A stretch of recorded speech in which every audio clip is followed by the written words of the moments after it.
I believe that we live different lifetimes. We are born again and again and again. How am I feeling these days? Hi, y'all. So, we are going to talk about grief today. I just finished crying.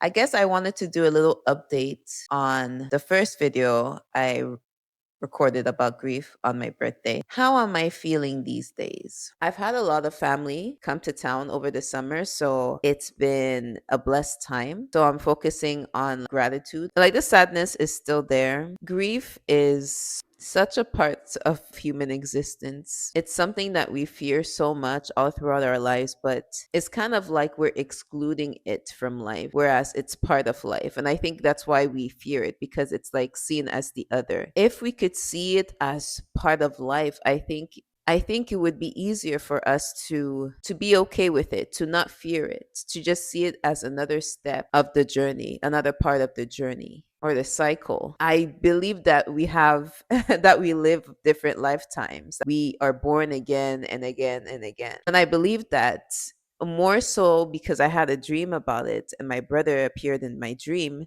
and he told me that we would be together, we would see each other in the lifetime after this one, and the one after that, and the one after that, etc., etc. That dream was so real. It was real. He whispered that into my ear. What he whispered actually into my ear is that tell your husband to hold tight to you. When I woke up from the dream, it was like I could hear it. I could hear like a zap, as if I was like zapping out of that universe. And I know it sounds very, very strange, but that's what happened. That's what I dreamt of. I thought about also why would he say tight to you as opposed to hold you tight? And then like I asked ChatGPT, what's the difference between hold you tight and hold tight to you? And hold tight to you means you view the thing you're holding as precious. Like hold you tight could be seen as more like literal, like hold you tight. But hold tight to you, it brings to mind preciousness, in my opinion. I told my husband, because we had just gotten married. I told him about the dream, and he was very emotional. And I was too. So that's why I believe in different lifetimes. Another thing that actually came up today is the fact that I still dream about my brother. And most of the time when I dream of him, he looks the same way he looked when he was sick. And I had been asking him, I'm like, I want to see you healthy in my dreams. Like, I want to see you healthy.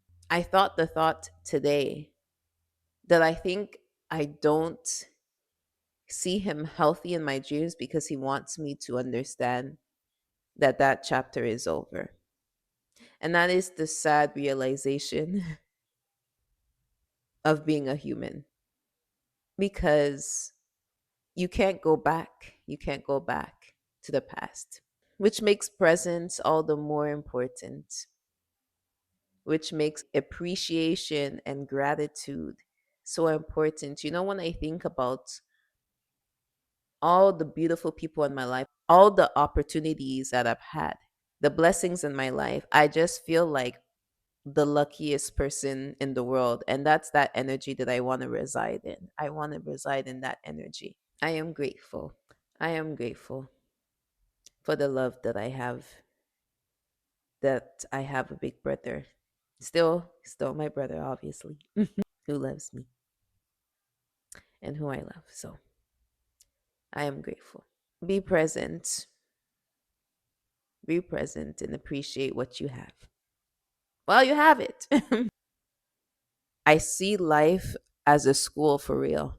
I've learned so much. I've learned so much through the whole process of witnessing my brother getting sicker. It just made me think about like what this life is, and like this is what this life is. This is a part of this life, like losing people that you care about. And we fear it, but that's what awaits. That's what it is. And it just shows the importance of of community, because the thing that comes to mind for me is like I don't want to be alone. As you lose people, you should never be alone, and that's why it's so important for the young and the old to like maintain a relationship, because as you start to lose your peers, you can look to the next generation for love, companionship, you know.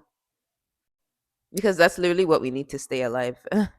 People can die of a broken heart, people can die of loneliness. Understanding why we're here perhaps isn't that important. I guess we're here to learn. A thought I was flirting with the other day is that I'm a God container, that I am just a representation. I am just God in a body. I'm just God in a body. And we're all gods in a body. So, with that said, I try to see life as a little bit more magical because that makes me feel better. I look at people who believe in aliens and speak light language, and I'm just like, that's not me. But I'm like, I really value that y'all still believe in magic. I love that for you. Like, I wish I could believe that much. One thing that's for certain is that we all know where we're going. We're all moving closer to the day where, we leave this body and hop onto the next part of the path. So, since we know what's coming, since we know what awaits, I just want to have fun. I want to love.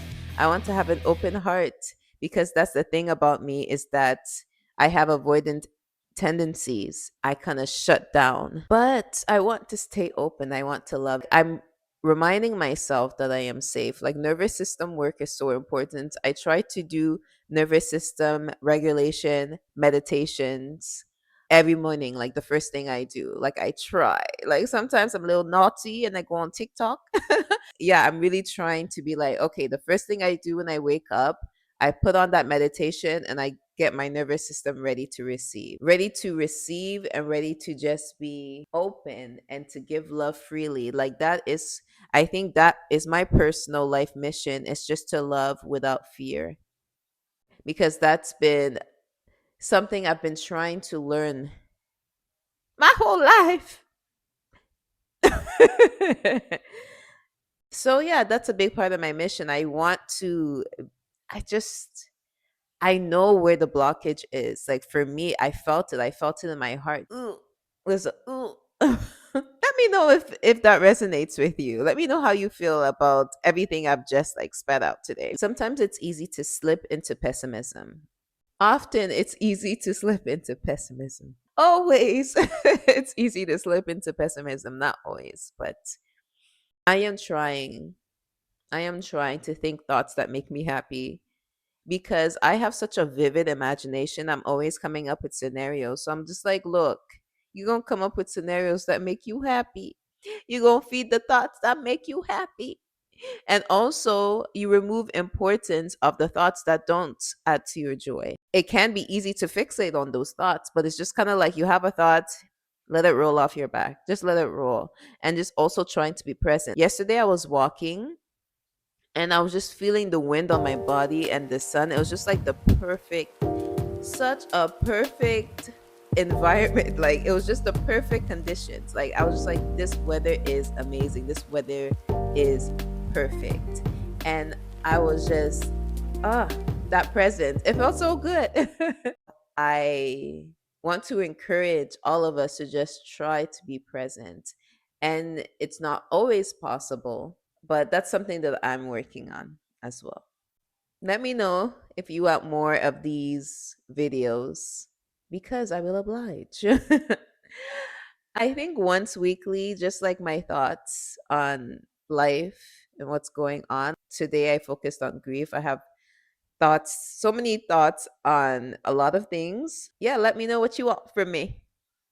I'm a Rockfor, aka Rocky, aka your favorite showgirl. Tune in for the next episode of Rocky Talks.